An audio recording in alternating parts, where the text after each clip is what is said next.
Just get through some of the pages that are not the primary material, which is actually not too much today. But so we're talking about the early church, and we were talking a little bit last week about the fates of the disciples.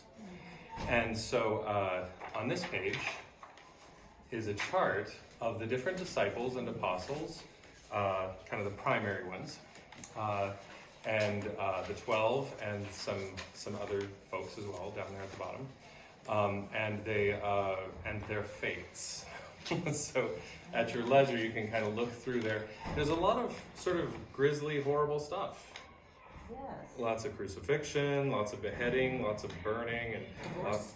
What's that? Divorce. Divorce? Beheaded, died, divorced, beheaded, survived. It's 6 wives of Henry VIII. It's pretty rough. Sorry, Sue, I was just saying that this, when you find in your packet there, Okay. this page is just a chart of, we were talking last week about the fates of the disciples and the apostles. So this is a chart of those charming ends. So there's that. And then, let's see what else we have in here.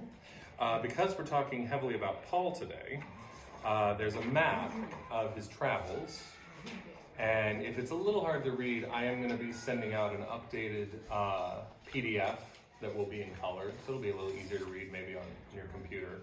But just for reference, there are his documented travels. And then there's It's like the balloon from China.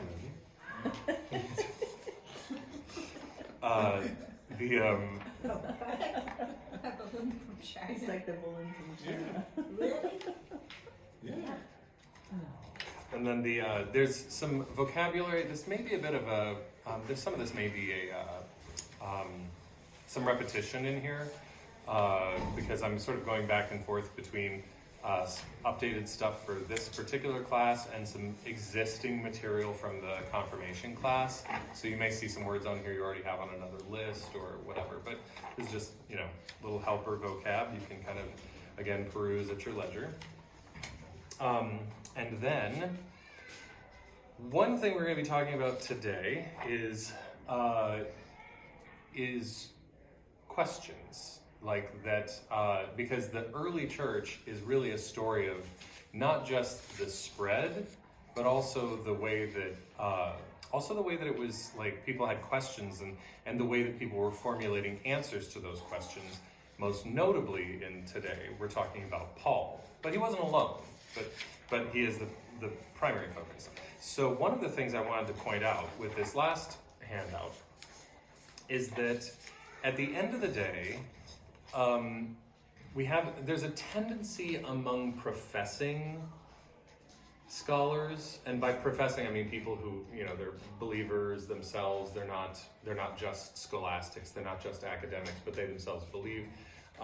They're believing Christians, professing Christians, and certainly among less scholarly apologists who are apologists for Christian faith, they have a tendency to say that no, Orthodox belief has always been all the way back to the beginning. It's pretty clear what Orthodoxy was. It's very, and there is some truth, much like we talked about last week with this picture of the early church persecution, that there was for a long time there was this picture of we were persecuted for years, for hundreds of years. Well, that's true, but it's also true to say that that's not really an accurate picture. Yes, over the space of hundreds of years, they did have periods of sustained persecution and smaller persecutions, more local here and there. But also there were big, long periods where there were just other people in the Mediterranean who believed what they believed. So both pictures are true at the same time. A lot of Christians were put to death for a variety of reasons, and sometimes in a really acute and sustained way, but not always. So it wasn't just nonstop for 300 years. In the same way, yes, there is, and it is fairly easy to find a thread that goes all the way back to quite early for Orthodox belief. in the same way that, like, if we believe it today, it came from somewhere. And sure, many of those things are shared, even across this, if you want to pull this out. Even across, let's say, these people and these people and these people, you might find some Orthodox belief. But at the end of the day, all of these groups here and more existed right out of the gate, like real early, within the first 150 years after Jesus. All of these groups, they were all raising all sorts of questions like these. Some of them believed that Jesus, was just a man and this, and some of them believed he was God. Some of them believed he wasn't even human and only appeared to be human. And other people said, well, that's horrible. That can't be, because then he wouldn't have truly suffered. And if he didn't suffer, then, there's a lot of stuff in here where people have very, very different beliefs. Some people would say, well, our goal is to shed everything mortal, everything everything physical, and try to become pure spirits and then depart. Other people would say, no. We need to. We are, the creation is also to be redeemed, right? And these things go way, way back. And so there's very early division in the church, and all of these groups were very distinct groups, and there were, like I said, even more than these. After a while, because one of the first things that happens in that time is that some people set about trying to correct for these opposing views, and chasing out heresy becomes a big sort of pastime of some of the major players in the early church. But they also formulate a lot of beautiful, really, very thoughtful and interesting theology and doctrine along the way. But writing against heresy was a very popular thing in the early church.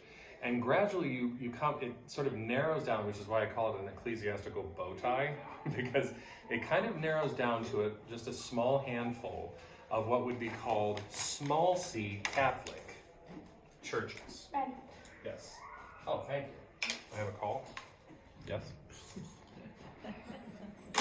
Nobody there. Anyway, small c Catholic. Do you remember what Catholic means? Universal. Universal, exactly. So now, later on, when we talk about church history, later on we'll talk about the difference between small c Catholic and large c Catholic, and that's because that's a division between the East and the West. The Catholic small c church splits between what comes to be known as Eastern Orthodox and Roman Catholic. So when we say Catholic today, what we really are talking about is Roman Catholicism. And that's largely a split in the authority of the church. Rome started to get a little big for its britches, and the East were like, your bishop is no more important than any of the rest of us bishops here. And then over a series of contentious period, they, over one kind of small clause in what comes to be known as in one of the creeds, finally it was the straw that broke the camel's back, and the East is like, forget it. That's it, we're done. You guys are clearly doing your own thing in Rome. And Rome's like, okay, I'll be the boss. And they just kind of took over in Western Europe. And what had been the eastern part of the empire was still, of the Roman Empire, was still under the sway of the Eastern Church. And and that's a very interesting divide, because we tend to talk and think in very Western terms today. And that's what you'll see in the rest of this divide, is you have this Eastern Orthodox, Roman Catholic, Coptic, and Ethiopic churches. There is another sort of Asian that I kind of sometimes forget about. There's another Asian Orthodox or something that is off of the Eastern Orthodox. They have a contentious relationship, but we tend to focus and only think about this, the difference between the Roman Catholic and the Reformation churches. So, and then from that, you have this Protestant explosion, right? You have Methodists and Presbyterians and Quakers and bakers and candlestick makers, as Eddie Izzard likes to say. So that's for another time. But you can see that there's quite a bit at the beginning, a sort of a narrowing as an orthodoxy starts to be highlighted and really pressed, and then you get another explosion of schism and what's the word I'm looking for? Denominationalism. So, but let's go back to the gospel spread and the Apostle Paul, and we'll just kind of burn through these bullet points. So the Acts of the Apostles is about, primarily, it's by Luke, and it's primarily, it's supposed to be kind of primarily about the early church, but about the last half of it ends up being really just kind of a biography of Paul and his. It does leave off his death though, but it's about half and half about the early church and the broader community, and then gradually focuses more on Paul's travel and work. It has a lot of interesting anecdotes that gives indication to early practices in the church, including some that would be surprising, like the casting of lots to find God's will. It's like rolling the dice. Yeah, And that's they did it at the cross. and they did that at the cross. But who was it that did it at the cross? The Romans. I guess so. Yeah, it was the Romans. But even the early church, Christians were like casting lots to figure out God's will, which seems really surprising to modern. It's kind of weird. Yeah, it sounds like a pagan practice, like, fortune telling or something. So that's interesting. One significant post-ascension concept is the idea that the prophetic tradition, by way of the Holy Spirit, is now poured out on the people. Prophecy is, we tend to talk about prophecy as though it's some kind of fortune, like prediction, but actually the prophetic tradition in the Hebrew Bible and then further into the New Testament is actually only sometimes that, and it's really more often about being completely engrossed with the concerns of God. In fact, I do, to make room for this, because I'm condensing 2 weeks here, because we covered some of it last week. I had a quote that I took out by Abraham Heschel, who wrote this great book about the Hebrew prophets. And one of the things that he highlights is that many of the terms in Hebrew that are used for the prophetic experience are actually terms that are used in legal terminology for sexual coercion, rape, and other things like that. It's because the experience is sort of tinged with kind of not having any other choice once it's kind of brought to your attention. You don't really feel like you have an option. It's very sometimes even unpleasantly for the prophet what's the word I'm looking for? Kind of coercive in a way. It's just like you can't. Manipulative? What's Like that? a force? Manipulative? Not manipulated. More like force. More like force, but it's like a force. It's kind of. I think the idea is more. It's like my friend says. It's like, gravity is not just a good idea. It's the law. Like, it's a force. Like, you don't have many options. But once it is brought into your consciousness, you're overwhelmed is really a better idea. Is really a better picture of it. But it's an interesting point he highlights, that's a lot of the terminology. There's a lot of overlap in the terminology because it has this coercive, overwhelming quality about it. And when you're wholly enraptured, which those words there are not by mistake, you're being wholly enraptured by the concerns not of the world, but by the concerns of God. And so that's an interesting aspect of both the Hebrew prophecy and how the Hebrew prophetic tradition and how it kind of makes its way into the New Testament. The early community also did works of wonders. People kind of forget about this. They go, Jesus raised people from the dead and healed the blind and whatever else. Like, well, so did Paul. So did Peter. Like the disciples went out and were doing miracles as well. Healings and so it's very it's something we tend to forget about, and we go like, well, thank God Jesus died for us and now I'm forgiven. You're like, I haven't healed anybody. Like, I haven't laid hands on anybody and restored sight to the blind today. So, maybe No, we should pray for people, and sometimes that brings. That's right. Yeah, but it's an interesting thing if we're thinking about yeah, it's just one of those things that sometimes slides past us, and then we go, when we read it, we go, oh, interesting. I think a lot of the New Testament, if it's not making you say, what are the implications of this for like my life, for people, just all of us, then I think we're missing just how wild it is. It's pretty bonkers stuff. And so it's yeah. So I recommend having that as one of the lenses that you look at the material through. But they lived communally with shared belongings. We talked about that. As Christianity and Rabbinic Judaism, which again, Rabbinic Judaism is in the wake of the destruction of the temple, right? As Christianity and Rabbinic Judaism take shape in the ensuing decades, they grow apart. And Christianity borrows a lot stylistically from the Jewish temple and the synagogue. And you may notice that we have an altar. For example, we have an altar, we have a liturgy, we have all of this stuff, and a lot of the early shape that Christianity took was very much just borrowed directly from rabbinic tradition. So questions are asked about what level, and this is in here as well, what level of Jewishness and adherence to the law is required, especially as this originally Jewish movement spreads into the Gentile world. Now, one of the people who's getting a lot of these questions and answering a lot of these questions to the best of his ability, and in many respects formulating what we come to know as Christian theology, is Saul of Tarsus. So he's originally known as Saul of Tarsus. He's also called the Apostle to the Gentiles, and he was roughly contemporary with Jesus. So he would have been very near the same age. He's a little bit younger. Now the Pauline corpus, the word corpus, like the word corpse, means body. So like we say, body of work, right?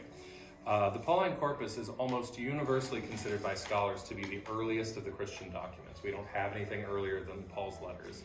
And only 7 of those are consistently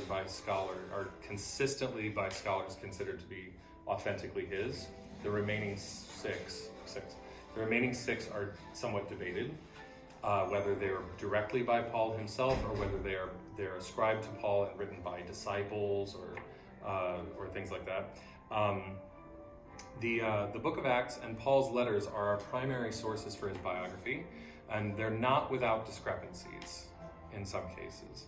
I mentioned last week that Paul really takes pains to identify himself as Jewish as Jewish can be, and therefore I know whereof I speak in this Jewish tradition and about these Jewish matters. And he says, I'm of the stock of Israel, of the tribe of Benjamin, a Hebrew of the Hebrews, and as touching the law, a Pharisee. So he himself was trained in the Pharisaic tradition.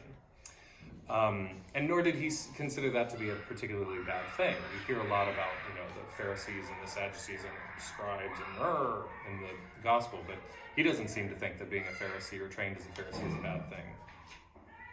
His first reaction to the early Jesus movement was to be an ardent persecutor of what he saw as heresy.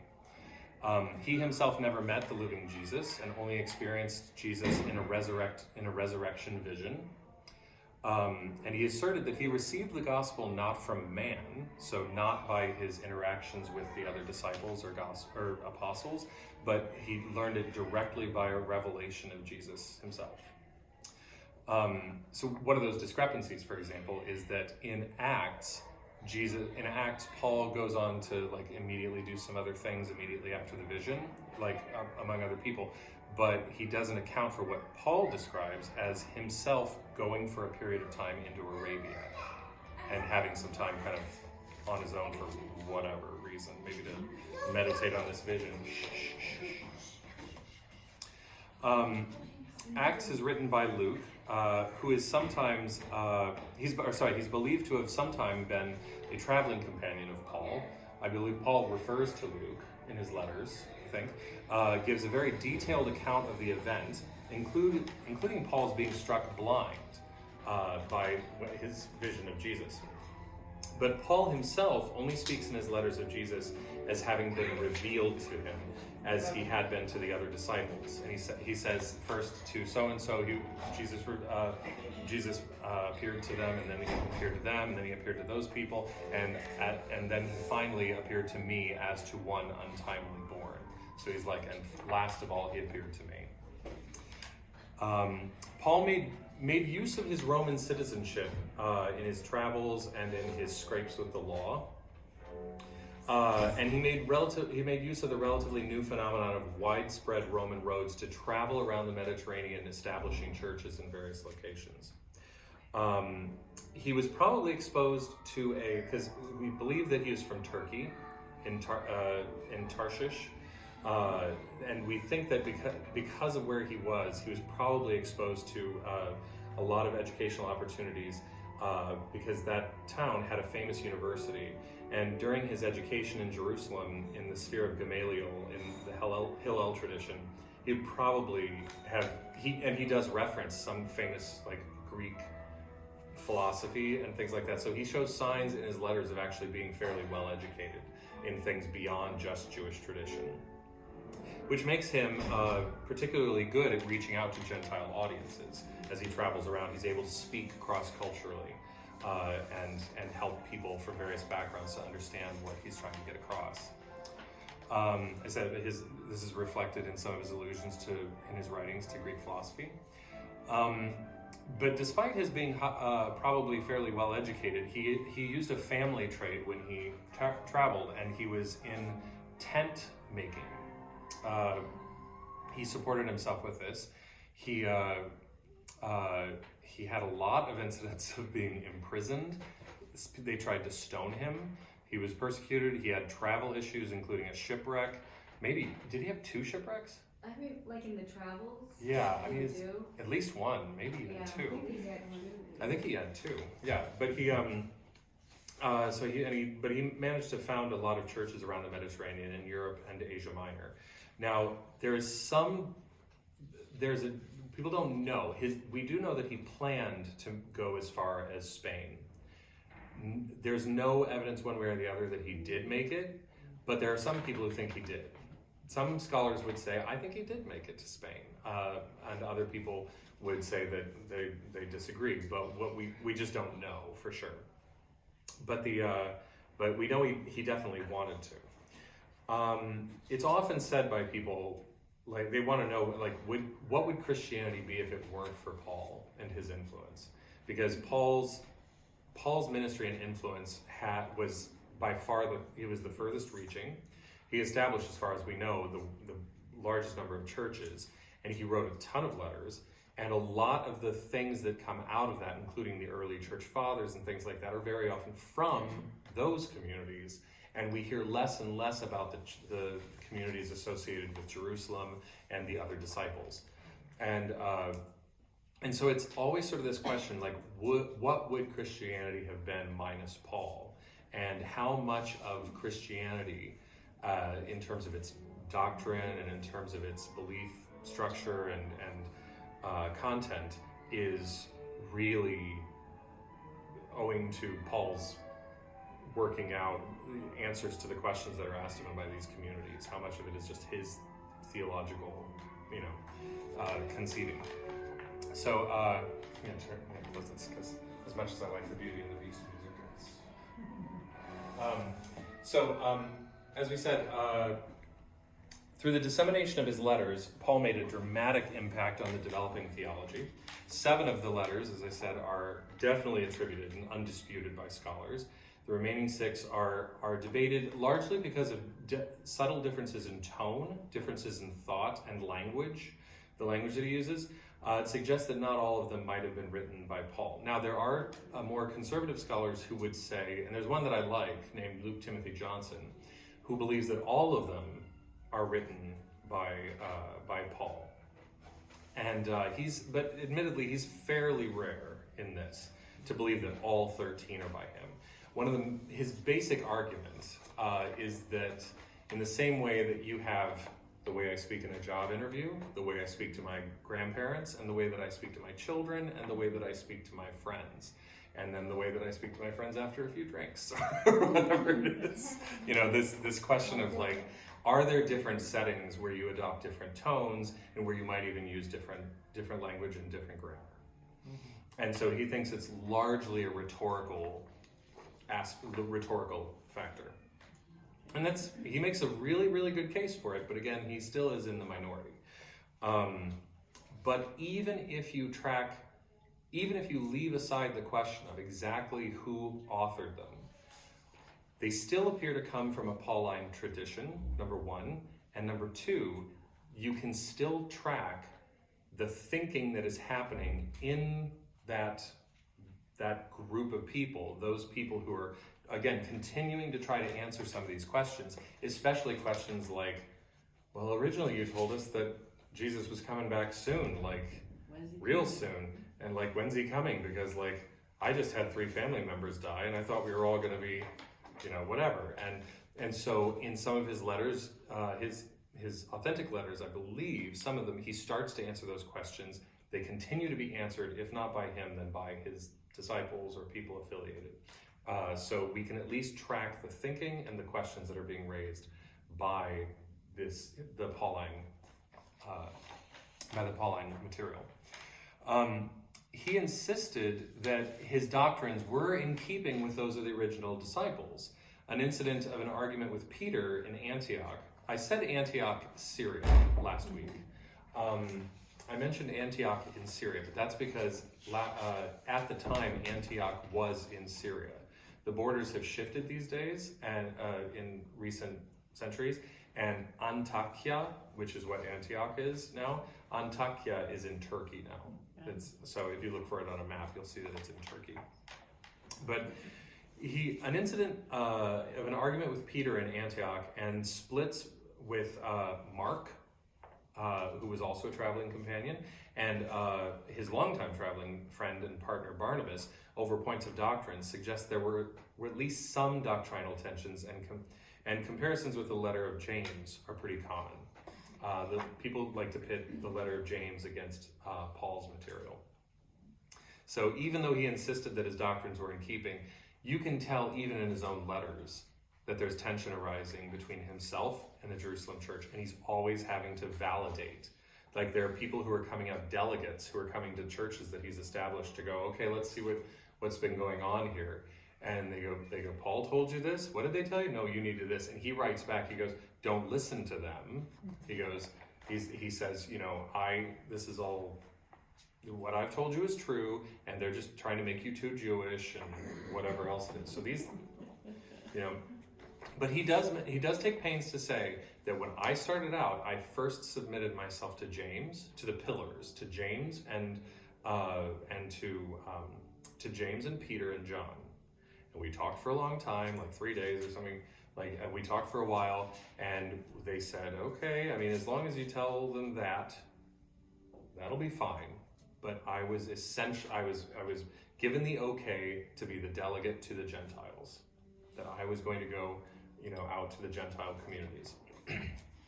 And what's interesting is that what it appears they were okay with him saying, there's a lot of talk about this, I think I may have mentioned it once, is something akin to what are called the Noahide laws.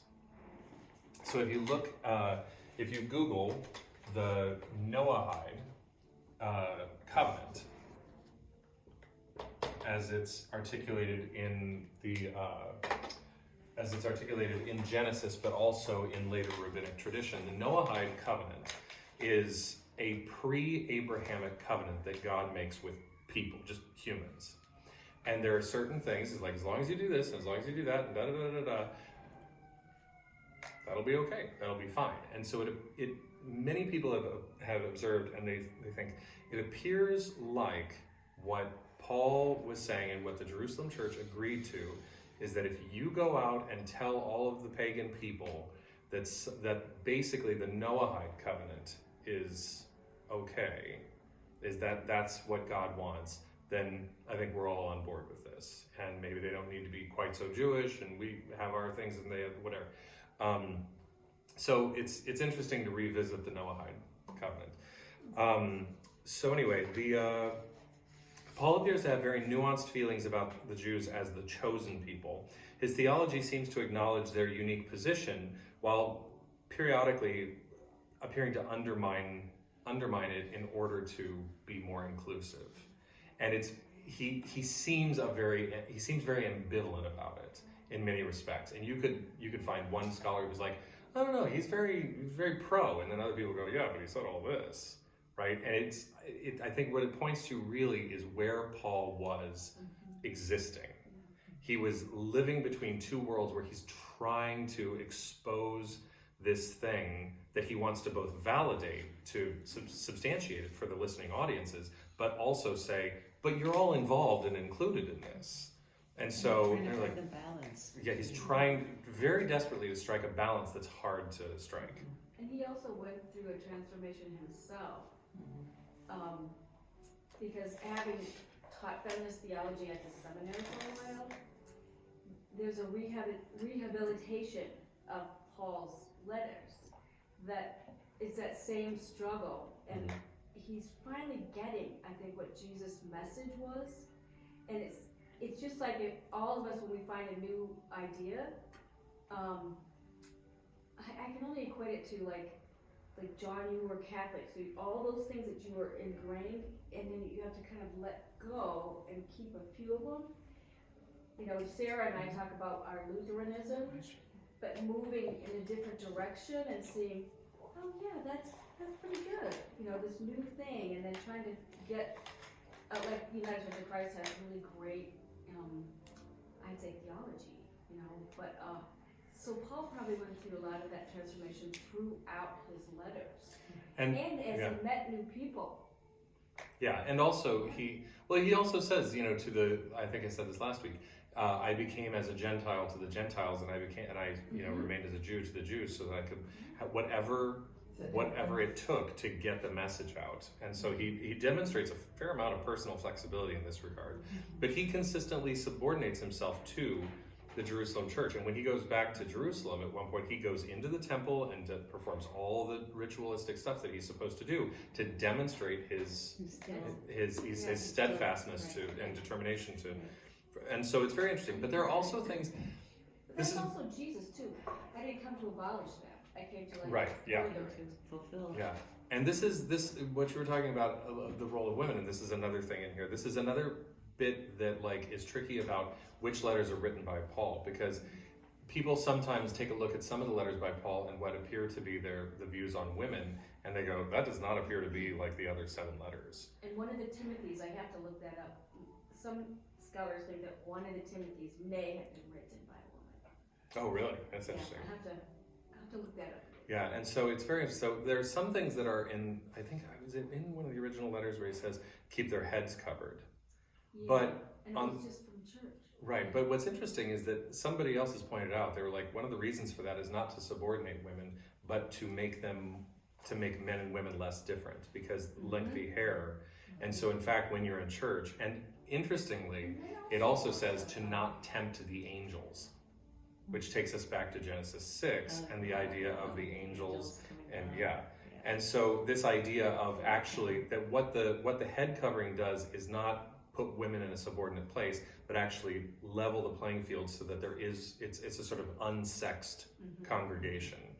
And so it's very just a lot of things that sometimes if we read it at face value with only our context, we'll go, well, that seems, I don't know, I don't believe that. But then also there are things later by people who may not have been Paul, but may have been further down, who are possibly a little bit too influenced by the culture and less directly influenced by this countercultural message of Jesus and of Paul, that say, well, I mean, yes, all this stuff, but women should know their place, right? Yeah. You know, and so you start to see things sneaking in, which are some of the things that make people wonder about the authorship.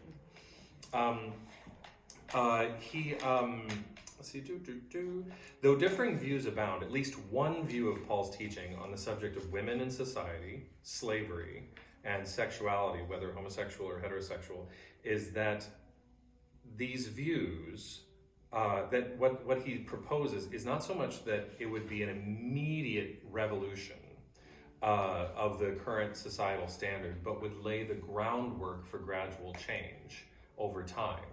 And so, for example, when he sends back, it's in the letter to, is it Titus?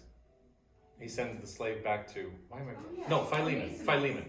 He sends the letter to Philemon and he says, your slave came to us and was very concerned about his treatment and everything like that, and we're sending him back to you, which is always used these days by people to say he was pro-slavery, which is a very, very uncharitable and I think unreasonable view of the New Testament picture, because And it's a different construct they don't in that culture. yeah, it doesn't really condone these things so much as it acknowledges that, well, this is, I mean, it's like there's over there and over there, it exists, this is the world we're living in.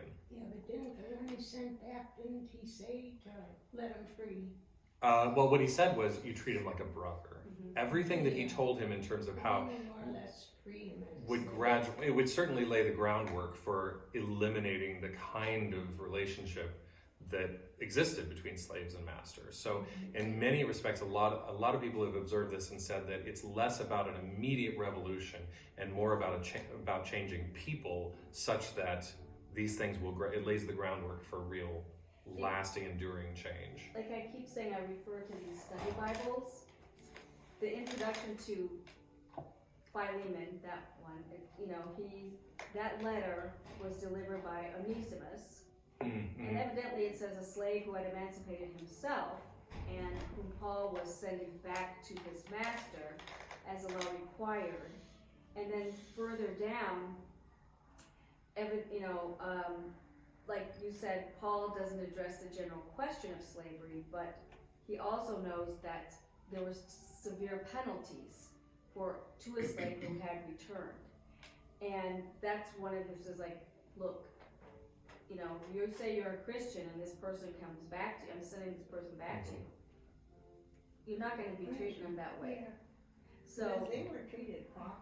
yeah, and it's a different construct than slavery in the United States. Yeah, it's which not was always chattel. among When the people talk about cruelest. slavery, yeah, it's not always chattel slavery. It's not quite. Yeah. It's very often indentured servitude, and sometimes those things have to be factored in when you're Yeah. discussing. But I know people have things to do, so let's burn through the rest of these. There's considerable debate about the manner and time frame in which the Pauline letters seem to expect the end times. The doctrine. Now, this is a point. This is a point that I kind of am I geek out about a lot because I think it's under discussed. But the doctrine of the vicarious atonement. Now, the vicarious atonement means in our place, right?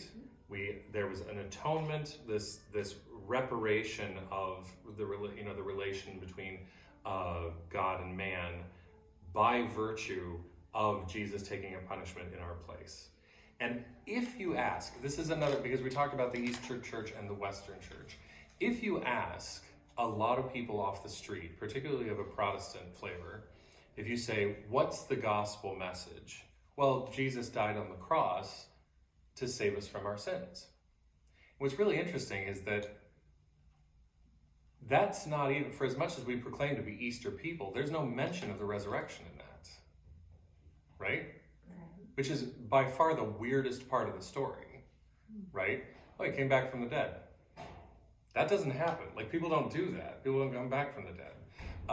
But in the Eastern Church, there is a much, much stronger retention of the idea that the good news is largely wrapped up in the resurrection. And somebody asked N.T. Wright, who's I'm a fan of N.T. Wright. N.T. Wright asked one time, he said, I don't know that much about the Eastern Church. I'm much more familiar with the Western tradition from which I come and whatever. And he said, but I did ask one time an Eastern Orthodox gentleman, priest that I happened to be in a seminar with or whatever. And I said, what exactly is for the Eastern Church the significance of the death on the cross and and whatever? He said, why, it's the prelude to the resurrection, of course. So we make the death on the cross and what was achieved by it so central in the West. and we celebrate the resurrection annually, and we mention it a fair amount. But it's very, very interesting that we forget. Well, why did Jesus have to die? Why did Jesus have to die? Well, at least you can't come back from the dead unless you're dead, right? So there's that. Now, anything beyond that, any other theological, device or a thing that was affected by his death, for sure. I mean, that's there to be discussed. But that shouldn't be forgotten. Coming back from the dead, which was, that's the whole scene with, in the upper room, and Jesus appears, and they go, and then he says to doubting Thomas, he's like, you doubted, and he goes, but blessed are they who. I think people misunderstand that story. They think that story is about how doubt, and really you should just believe it even if you don't have proof. I don't think that's what it's about in the slightest. I think that the story of doubting Thomas, that's why he says, blessed are those who have believed and not seen. I think what he's saying is they were all expecting it. And if you weren't expecting that I would come back, then you missed the point along the way. And so they had to be surprised. of course they would. No, I understand. Yeah. I didn't think that. No, I don't they- think they were I think expecting Thomas it. gets a bad rap because any human would wonder about Right, this, and it's true. And they even say that in the Gospels, that when they meet later, even after he reveals himself, they even say, "You're right." They even say, and yet some of them still doubted. So it's not to throw a bunch of shade at doubting Thomas. I'm actually trying to rescue him from this unfortunate idea that you should just believe without proof. My point is that they were all horrified that he died. Because they were all horrified that he died, and they all were like, "Huh?" At the news of the resurrection. But I think the point of that story is that at some point those who had kind of really paid attention. That's why he says things like, "You can see the sky and know what the weather's going to be tomorrow, but you can't see what's going on here." When you pair it up with the things that he says to them like that. And you see that some of them start to go, he said this, he said this was gonna, he told us about this. That makes sense. Afterwards. Yeah, So and then he- after the fact, they start to They go, didn't understand it when he yes. was telling How would them you originally. Right. understand that way back then? Yeah. Right, or even now, even today, yeah, for sure. Yeah. So People, he's resetting. yeah, He's resetting their thinking. yes, It's like going to the Eastern Orthodox, returning to that thread of what you were talking about between Eastern and Western, is there for the Eastern, it's like, well, of the death and the cross and Saturday and was the prelude to the resurrection. So they probably hook onto that story as and it's like, well, of course you're surprised. But Yeah. that's what I was that's what I was trying to that's tell what I you. was trying to tell you. And I think that's one of the things that Correct. N.T. Wright also gets really right. He said, N.T. Wright, if you Google him, he's really a good, if you're He's interested in great. further reading, he's very accessible. Yeah, he is. theologian. But he makes a really great point. He says the thing that people make the mistake, they privilege the present so much. It kind of gives the impression that all these people back then were just believing in God's things rising and whatever. But as though they thought that people got up from the dead all the time and walked around, because people back then knew as well as we do now that the dead stay dead, and that's that. And this was exactly as shocking then as it is now. And then but yes, they had a lot of stories back then of things like this, dying and rising gods, and we still have a lot of stories now. We have, Lord of the Rings, we have blah, blah, blah. And we all always told stories, but then there's that C.S. Lewis moment where he's showing the Gospels to a friend who's very well versed in a lot of ancient mythology and stuff like that, and he's like, the way that the Gospels read is not quite the same as a lot of the mythologies and stories, and he says, it's a rum thing, this seems to have actually happened once. And that's really I think where a lot of this centers, is this question of a thing that we all kind of intuit and shows up in our stories, but doesn't match our day to day. And then when it happens, some part of us resonates with it, but we struggle, because that's the part that resonates and why we tell the story. right? And that's why, and we kind of have our hope, and that's why Paul says it's the substance of things hoped for. But then when it happens, it's so not really expected because it just doesn't match the idea of the material world that we go, what? Like, we'll just, that doesn't happen. I mean, I hope for it. Even though Lazarus and the little girl was risen from the dead, Right, yeah. they still didn't see that, or maybe they didn't know, or it didn't comprehend their. Well, that's the other thing is that, like, even along the way, it still can be, like, the waiting, that's why he waited until the fourth day for Lazarus. Yeah.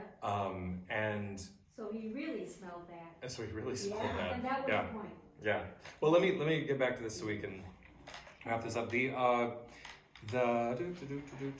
So, but Paul, if you read the Gospels, what you'll find, and this is why I brought this up, is because if you read the Gospels, they are surprisingly devoid, not completely, but they are surprisingly devoid of atonement theology of the sort that we think of as Jesus died in our place. They're references to things in a way, but even then, some of these references, like things that Jesus says, actually have things in common with like some of the Second Temple Jewish literature, like the Maccabees, which say the martyrs died for the sins of the many.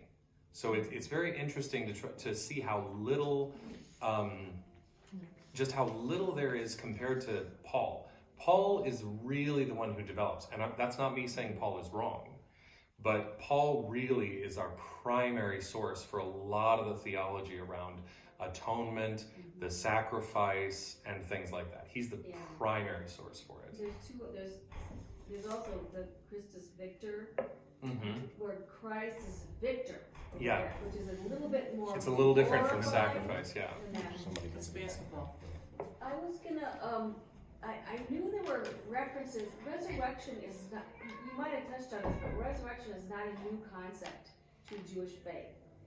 And I thought, I knew I had read about different people in the Old Testament having been resurrected. You mean the Christian faith? Right. Yeah, No, yeah. in the Hebrew faith, in Jewish Okay. faith. I just saved your children who were knocking on the door. They were outside? With coats on, though. There's Well, that's not good. bad for children. Anyway, They're there's, going to Dunkin' Donuts. but there's three, I knew there were some examples of resurrection in the Old Testament. And one of them, one person wasn't, didn't actually die, but Elijah prays to God and raises a young boy Raises from the death. widow of in Zarephath's 1 son. Kings, the son, and then Elisha raises the son of the woman of Shunem, and they say three, but where is it? Where's the other one? Trying to They think. lied. Huh? They They lied. lied. Why are they telling me that? Anyway, but I just knew there is a strain within the Jewish faith Yeah. that resurrection, the idea of it, isn't such an odd thing. Yeah, and this is actually his primary difference with the Sadducees. Actually, the Sadducees didn't Yeah. believe in resurrection. The Pharisees did. And Canaanite religions. I just thought it. Never mind. I won't keep going on. But I knew there was a couple of names. So he expounded on this using his Pharisaic tradition, his Pharisaic education. He elaborates on this atonement theology as a natural fulfillment of the Jewish tradition. And he uses, to reconcile the significance of his death, he saw parallels with the tradition of the scapegoat sacrifice that was done at Rosh Hashanah. Oh yes. That's it. And yeah, so the New Testament doesn't record his death, but the early church fathers and traditions indicate that he was martyred, beheaded in Rome during Nero's reign around the mid-60s. So all of his letters are in before that. And then the Gospels start to be recorded around like 70s, 80s. The Eusebius, an early church historian, records that Paul and Peter were martyred at the same time. We mentioned last time Peter being crucified upside down by request because he didn't feel sufficient to be crucified in the same manner as Jesus. In Paul's writings, we first encounter, it's interesting because we say that Paul's writings are the earliest, but what people consider the earliest parts of the Bible are actually things that Paul references as things he learned. And so people highlight those. Those go back very early. And so one of them is the Eucharist. So when he says, as it was handed on to me, thus and so, those are the moments that are actually giving us a tradition that goes back even further. There are some segments that appear to be almost like lyrics, song lyrics, that are things that sound like the formulation within the early church of very early creeds that then he is passing on to his churches. And so these things get sort of cut out and people go, this sucker's way back. And that's why. So who wrote those? Well, when That's people another question. complain, I love the full liturgy, but, folks say, oh, I'm not going to go to that church, it's not biblical. But guess what? The entire liturgy that you might hear in the Catholic Church, the Lutheran Episcopal Church, even within ours, that has foundation somewhere in Scripture, whether it's old or new. It's like Brad says, all that, it came out of the Scripture. Mm-hmm. So it's not non-scriptural. Yeah. It's all in there. Yeah, so because of Christianity's influence on the Western world and Paul's enormous influence on the development of Christianity and Christian doctrine, those others who developed Christian doctrine based on him, like Augustine, was a huge Paul lover. He loved Paul. Yeah. And Augustine then made a huge impact on developing Christendom. And then Luther loved Augustine. So, if you step outside, if you say, well, I take exception to this that Luther says and this that Augustine says, then you just, you could deviate pretty widely from those traditions and still find plenty of things in the New Testament that you agree with or that's even support your claim. But the read of Paul on the on the happenings around Jesus, the read of Augustine on Paul's read of everything, and then the read of Luther on Augustine on Paul is so heavily present in the Western world that it is a non-trivial factor in how we conceive of these things. And I like how you phrase that, because even parts of the Bible are interpreting other parts of the Bible. Mm-hmm. Yeah. And that's where it's kind of living, and through history. It's called historical critical method. Mm-hmm. But they're, and I call it the cloud of witnesses. All the people who have come before us, who are reading and interpreting. It's a read on Paul, and a read on the Gospels, and a read on, the people before. And I think that's a really wonderful point, when people say, I think this is exactly, handed down from the Word of God. It's like, yes, but it's this particular apostle telling the story and interpreting what they knew to be God's Word. You get that, even just in the different letters by the different, in the New Testament, you get that. But Paul has, and the people that are influenced by those major players, like I mentioned, Spinoza and Freud, historians have thought that alongside Jesus, Paul is one of the single most influential people in human history. And people just think of him as he's one of the writers. He's one of the major factors in history, yeah. And just to if you just look over these are some of the questions that were asked. We talked about this a little bit last time, why is it that the church authority in Jerusalem seems to follow Jesus' family rather than his disciples? Do Jews need to still keep, if Gentiles don't need to keep all the Jewish laws, do Jews? What? Who's in charge? Is there supposed to be any kind of hierarchy or authority in the church? They tend to just look at who are the elders? Who's who can I look back to? Did you know Jesus? Did you know Jesus? Did you hear from his feet or study at his feet and whatever? What should life look like? Are we allowed to serve in the military if we can't kill people? Yeah. What was the nature of Jesus as a person in this world? Was he God incarnate? Was he only God? What is, these are the questions that ultimately get solved, formulated really as as Trinitarian belief. When's this coming? When are the last days coming? Do we have to be celibate? Paul has something to say about that. He says, ideally, yes. But if you can't keep it in your pants, get married. That's basically what he says. That's what he's saying. Can we own anything? Does it all have to be, shared? What about these miracles? Over time, people start to go, did it really happen? Or are these metaphors? I was just listening to John Shelby Spong, John Dominic Crossan, trying to think of who else. Marcus Borg, maybe. Yeah. I don't really know his stuff as well. Yeah. These would be three scholars who think that all of the New Testament is metaphorical. They're like, well, he was basically just a social justice advocate, and none of these things actually happened. And there's some great books too. Yeah, and some of them are very insightful. I disagree with John Dominic Crossan about a ton of stuff, but he always has something insightful to say, which is why I keep going back to him, because I think it's ridiculous some of the stuff that he says. But Mark is a very interesting point. The last few lines of Mark are added on. What actually happened, Mark is a first gospel. They're added on. And in fact, the last thing that we have in Mark is Mary Magdalene saying, where have they put him? Yeah. Right? We The studied body that in our disappearing. art class, didn't we? What is the nature of the resurrection? One thing I agree with John Shelby Spong about, in spite of the fact that he sort of discounts almost everything that is even slightly hard to believe. He just goes, well, clearly it didn't happen then.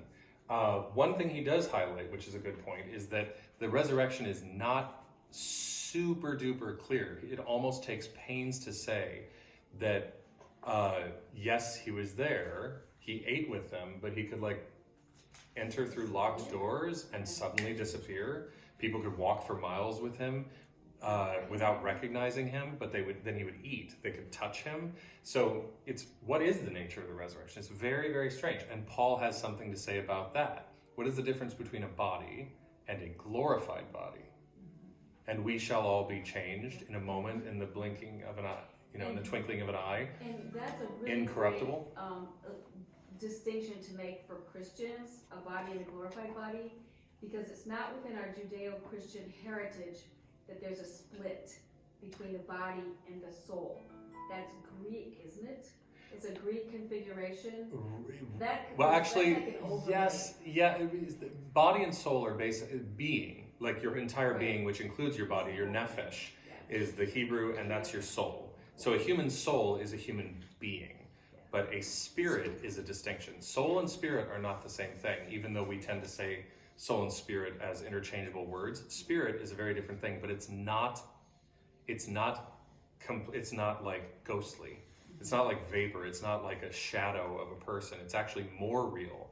Like your spirit would be something more akin to, like, you're a seed, and your spirit is, if it's fully glorified, let's say, your spirit and the effect upon the body and everything is the difference between a seed and a flower. It's not less than, it's more than. What writings are authoritative and what constitutes scripture? As just the last question, we talked about how even the Hebrew Bible wasn't effectively canonized until later. There were a lot of things floating around. There were things that were not in what we now have as the Hebrew Bible that Jesus and the disciples clearly were familiar with and quoted. So what sort of things were they quoting? What things were they talking about? What things were being read in Second Temple Judaism? What things were being read in early Christianity that didn't quite make the cut? Interestingly, one of the first attempts to make a Bible for Christians cut out the entire Hebrew Bible, but in terms of continuity, it's nice to note that most of the New Testament canon as we have it was present in the early one, and that was the Marcion. Marcion basically had most of what we think of as the New Testament canon in his idea, but he was so anti the Old Testament that he just left it out. And he was ultimately deemed a heretic, but it's interesting to note that fairly early on, a lot of the things that were in the ultimately made it into the New Testament were considered fairly authoritative. But as we talked about with the Shepherd of Hermas and things like that, there were things that were popular that were going around. The Gospel of Peter had a lot of traction, but ultimately didn't make it. And many of these things, it's easy to say why they didn't make it if you look at them. And Thomas didn't make it. It's really hard to date Thomas though. Yeah. Dating the Gospel of Thomas is really hard because if your conception about how that things necessarily get more complicated, then you'd think it's really early. But if you think that maybe people are trimming to get something over time, then you'd think it was late. So What happens to the writings that didn't make it into life? some of them are lost, some of them get found. Yeah, and some of them are in various libraries and studied as such. Yeah. In fact, next week I'll bring in a couple of books to show you guys some interesting stuff. Or not next week, 2 weeks. But yeah, things that the early church were like cool, and other things they were like nope. So yeah, it's. I like the word nefesh. I looked it up again. I remember my Hebrew teacher. Yeah, and it There's of course. some words that you always remember. It goes. The word refers to aspects of sentience, like sentient beings. Mhm. And human beings and other animals are both described as being nefesh. I have a video I can send out to people about this. It actually is it says let not my nefesh go down into Sheol, things like that. It quotes from the Hebrew, from the Psalms and things like that. Nefesh is the whole. Is the being, it's your essence or whatever. It actually also means neck and throat. So like let my, I've been grasped by the nefesh. It's very interesting. I have a video about it that I can show you. Yeah, nefesh. Yeah, it's very It's kind of cool. it's very cool. But Nephesh, but that word gets translated to psyche in Greek. So your psyche is your nephesh, is your soul. But what's interesting is that, again, But your soul is not your spirit. but your soul is not your spirit. The word for spirit is pneuma, where we get pneumonia, right? They both kind of have associations with breath, but pneuma is breath, the breath of God, the spirit. There's inspiration. We get the word spirit, and so these things, and breath feels very intangible, but again, this is a question of something being so much more than that. It's hard to believe. It's more real than real, and so. Yeah, it's the bloom rather than the seed, and it's a bunch of seeds sitting around going, I don't know, do you believe in this flowering business?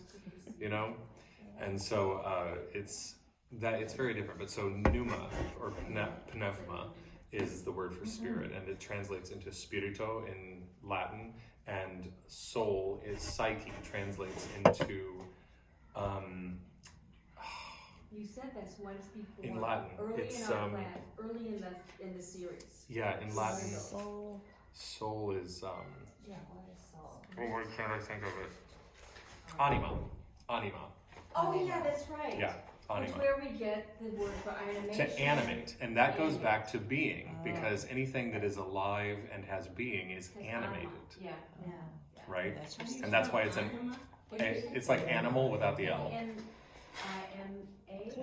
Just it's animal without L. Thank you. You're welcome. Yeah. Glad you're enjoying it. Same thing about the L. If they don't